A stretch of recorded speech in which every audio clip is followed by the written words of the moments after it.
अस्सलाम वालेकुम। Doctor Danish real focus के साथ हाजिर है। वज़ीर-ए-आज़म के ख़िताब के ऊपर यकीनन ख़िताब आपने भी सुन लिया होगा, हमने अब उस पर व्लॉग भी किया है। अब इस ख़िताब के हवाले से जो बातें की गई हैं वो सामने आ रही हैं। आप देख रहे होंगे कि वज़ीर-ए-आज़म का ये ख़िताब मुख्तलिफ़ लोगों के लिहाज से मुख्तलिफ़ राय तो है, लेकिन ज़्यादातर लोगों की राय है कि इस ख़िताब का जो वज़ीर-ए-आज़म ने किया इसकी ज़रूरत नहीं थी और ये बड़ी सतही किस्म की चीज़ें थी जो वज़ीर-ए-आज़म ने अपने ख़िताब में कौम को आगाह करने की कोशिश की, या उनको चॉकलेट देने की कोशिश की, या उनको लॉलीपॉप देने की कोशिश की। हालांकि ये ख़िताब सब इस बात को मान रहे हैं कि जी उनका ये ख़िताब बहुत ही मायूसी के साथ था, मुआज़रत खाना रवैया था और गोया वो इस ख़िताब में महसूस हो रहा था कि वो घबरा चुके हैं। ये ख़िताब वज़ीर-ए-आज़म का आखिरी ख़िताब भी हो सकता है, क्योंकि आपको पता है कि जी दो तरीक़े से ये आखिरी ख़िताब है। एक तो जो अंदाज़ था उनको भी लग रहा था कि शायद इसके बाद वो ख़िताब ना कर सके, क्योंकि उन्होंने पूरी इलेक्शन कैंपेन में लॉलीपॉप और चॉकलेट देने की कौम को कोशिश की है कि जनाब वो ये सब कुछ काम करने जा रहे हैं। गोया उनको और भी वक्त दिया जाए तो इस तरीके के बहुत सारे काम कर देंगे। दूसरी तरफ जाहिर है अदम एतमाद, लॉन्ग मार्च सब तैयार खड़ा है और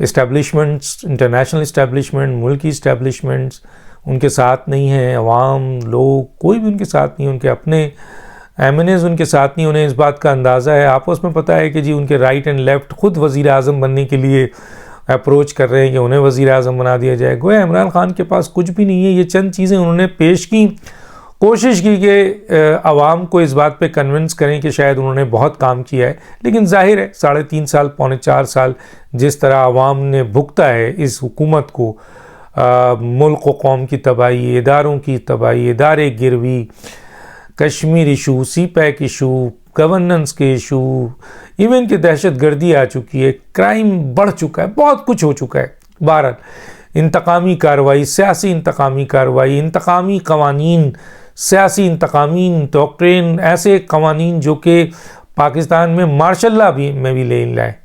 बहरहाल ये ख़िताब कहा जा रहा है कि इमरान खान साहब का आखिरी ख़िताब है जो सिचुएशन बन रही है, क्योंकि किसी भी वक्त अदम एतमाद आ जाएगी और अपोजिशन इस सिलसिले में बहुत पुरुमीद है कि ये अदम एतमाद कामयाब होगी। सिचुएशन भी बता रही है, हालात भी बता रहे हैं, वाक़यात भी बता रहे हैं और अमल भी बता रहे हैं।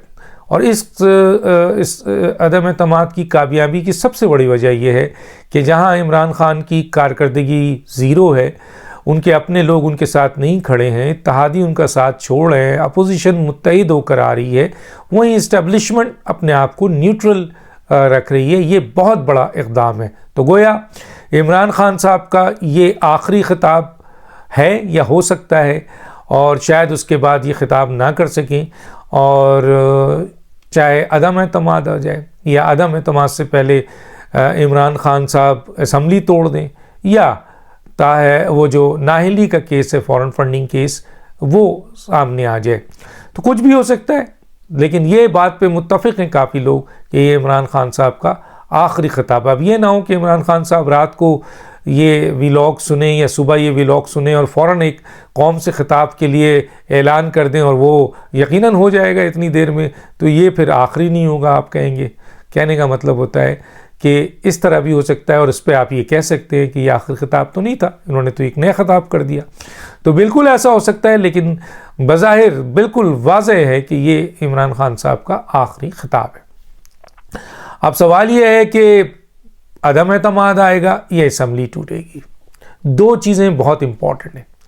और तीसरी चीज़ जो है वो आपके फॉरेन फंडिंग केस है, वो भी तकरीबन आखिरी मराहिल पे है, लेकिन उम्मीद की जा रही है कि फॉरेन फंडिंग केस से पहले या तो अदम एतमाद या असम्बली तोड़ दी जाएगी।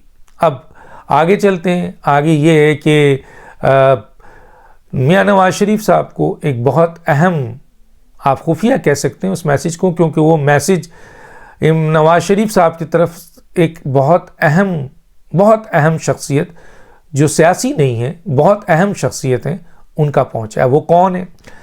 अब उसको डिस्क्लोज़ किया जाए कि वो पाकिस्तान के अंदर की शख्सियत हैं या पाकिस्तान के बाहर की शख्सियत हैं, मेरा ख्याल है इसको महदूद रखना चाहिए, क्योंकि जब इस किस्म की चीज़ें बहुत खुफिया तौर पे हो रही हैं, तो हमारा भी फ़र्ज़ है मुल्क व कौम के लिए कि इन चीज़ों को खुफिया रखा जाए। लेकिन इतनी इत्तला भी काफ़ी है कि मियाँ नवाज शरीफ साहब को एक बहुत अहम गैर सियासी शख्सियत की, अब गैर सियासी शख्सियत से क्या दूसरे मुल्कों के वज़ीर आज़म सदूर भी हो सकते हैं, बिल्कुल हो सकते हैं। पाकिस्तान की सियासी शख्सियत नहीं हो सकती, पाकिस्तान के दूसरे गैर सियासी शख्सियत हो सकते हैं, बिल्कुल हो सकते हैं। क्यों, कोई जज भी हो सकता है, कोई आर्मी ऑफिसर भी हो सकता है, कोई ब्यूरोक्रेट्स भी हो सकता है, कोई अहम आदमी भी हो सकता है, कोई मीडिया पर्सन भी हो सकता है, कोई भी हो सकता है जो फ़िलहाल गैर सियासी है। तो कहने का मतलब है कि एक ऐसा शख्स जो पाकिस्तान की सियासत से जिसका ताल्लुक़ नहीं है, यानी कोई सियासी लीडर नहीं है, उसका एक बहुत अहम पैगाम मियाँ नवाज शरीफ साहब के पास पहुँचा है, और वो पैगाम यकीनन मौजूदा सूरत हाल के लिहाज से बहुत अहम है। तो अब यहाँ तक रोक देते हैं, क्योंकि जाहिर है मुल्क को कौम की बेहतरी के लिए जो चीज़ें भी एक लिमिटेड हद तक जानी चाहिए ज़रूर जानी चाहिए और उसकी हिफाजत करनी चाहिए। और जाहिर है ये ख़बर किसी बाखबर ज़राए के ज़रिए आती है।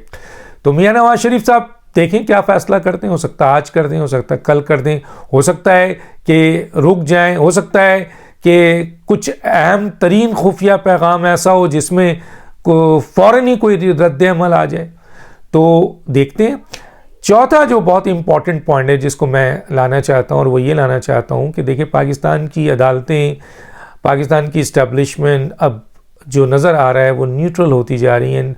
अदालतें न्यूट्रल के लिहाज से इसलिए कहा कि इन अदालतों में अच्छे और बुरे जज हर जगह होते हैं। आपने देखा माजी में जो जजेस ने फ़ैसले किए हैं उसको ख़ुद आज की अदालतों के जजेस, वकील, वुकला ऑर्गेनाइजेशन सब कंडेम करते हैं। तो गोया ये बात भी आपको पता है कि जी ख़ुद जजेस ने ये माना कि अदालतों पे दबाव होता है, और रिटन मौजूद है किस किस्म के दबाव मौजूद होते हैं। तो गोया ये अल्फाज मेरे कोई अपने नहीं हैं, ये हालात के अल्फाज हैं कि अदालतें भी अब न्यूट्रल नज़र आ रही हैं, इलेक्शन कमीशन इदारे न्यूट्रल नज़र आ रहे हैं, इस्टेब्लिशमेंट न्यूट्रल नज़र आ रही है। तो ये बहुत खुशाइन बात है कि पाकिस्तान में अब आइन और क़ानून की पासदारी हो रही है। किसी ने कहा कि मियाँ नवाज शरीफ साहब के बयानिए को तक़वियत मिल रही है। ये बयानिया जिसका भी हो, मियाँ नवाज शरीफ साहब का हो, इमरान खान साहब का हो, जरदारी साहब का हो, बिलावल भुट्टो साहब का हो, या मौलाना फजल रहमान का हो, या हर पाकिस्तानी का हो, कि आइन पे अमल दरामद किया जाए, हलफ की पासदारी की जाए और मुल्क व कौम की बेहतरी के लिए अपने मफादात को कुर्बान किया जाए। ये बयानिया जिसका भी है बहुत अजीम बयानिया है, बहुत बेहतरीन बयानिया है, और इस बयानिए की तरफ हम सबको जाना चाहिए, और इसी में मुल्क व कौम की बका है। अब रही बात कि आज़ाद अगर फ़र्ज़ कीजिए इलेक्शन कमीशन हो रहा है तो नज़र आ रहा है, न्यूट्रल अगर इस्टेब्लिशमेंट हो रही है तो वो भी नज़र आ रहा है, और इसके साथ साथ अदालतें अगर आज़ादी से, ख़ुद मुख्तारी से, बग़ैर दबाव के फ़ैसले दे रही हैं तो वो भी नज़र आ रहा है। और एक बहुत ही अहम फ़ैसला, बहुत अहम फ़ैसला कासिम सूरी साहब का, जो कई सालों से पेंडिंग पड़ा हुआ था, अता बंदयाल साहब के आते ही वो 2 मार्च को लग गया है। और ये वो केस है जिसमें 100%, जिस तरह हमने वाडा साहब के हवाले से कहा था कि वाडा साहब का केस मुकम्मल तौर पर साबित करता है कि इनको उनकी नाअहली होगी, और हो गई।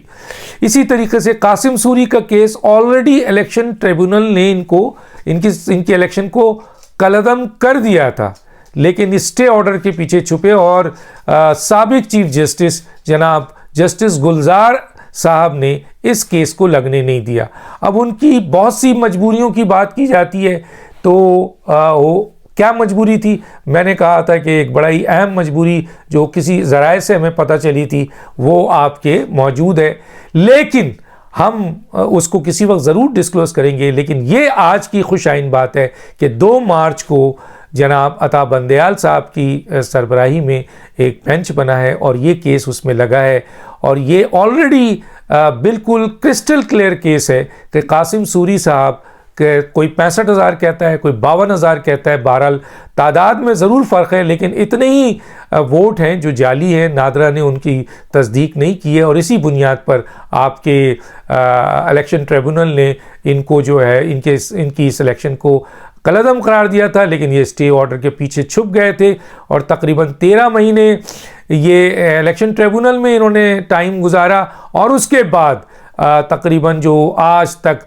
टाइम है 2.5 साल से ज़्यादा है, वो सुप्रीम कोर्ट के स्टे ऑर्डर के पीछे छुपे रहे, जो अब 2 मार्च को यकीनन मेरिट पे इसका फैसला होगा। और मेरिट पे फैसला यही बता रहा है कि कासिम सूरी साहब का स्टे ऑर्डर कैंसिल होगा और उनकी ये इलेक्शन जो है वो कलअदम करार दी जाएगी, जिस तरह इलेक्शन ट्रिब्यूनल ने कहा था। अब सवाल ये पैदा होता है कि इस तरह से एक और अवाम में ये बात जाएगी कि अदालतें दबाव के बगैर मेरिट पे फैसला कर रही हैं, और यकीनन जब ओहदे चेंज होते हैं, जगह चेंज होती है, अफराद चेंज होते हैं, तो फैसलों में भी फ़र्क पड़ता है। बाज़ फैसले अदालत में मौजूद साबिक चीफ जस्टिस के ऐसे हैं जो ख़ुद अदालत के लिए सयाह हैं, और बाज़ फैसले चीफ जस्टिस या जजेस के ऐसे हैं जो इदारे को बहुत ऊपर ले जाते हैं। तो यकीनन कासिम सूरी साहब की जो है वो नाअहली पक्की है।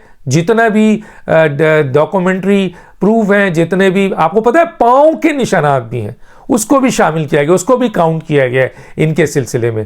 तो 2 मार्च कासिम सूरी साहब जो डिप्टी स्पीकर और बाज़-औक़ात स्पीकर बन के 22 करोड़ अवाम की पार्लियामेंट में बैठ के आपके तज़हीक कर रहे हैं, वो वक्त आ गया है कि उनके साथ इंसाफ किया जाए और उनके इस इलेक्शन को कलअदम करार दिया जाए, ताकि पाकिस्तान में आइन और क़ानून की बालादस्ती हो और इस तरह के घिनौने काम करके इलेक्शन जीतने से लोग बाज रहें। डॉक्टर दानिश को याद दीजिए। अल्लाह हाफ़िज़।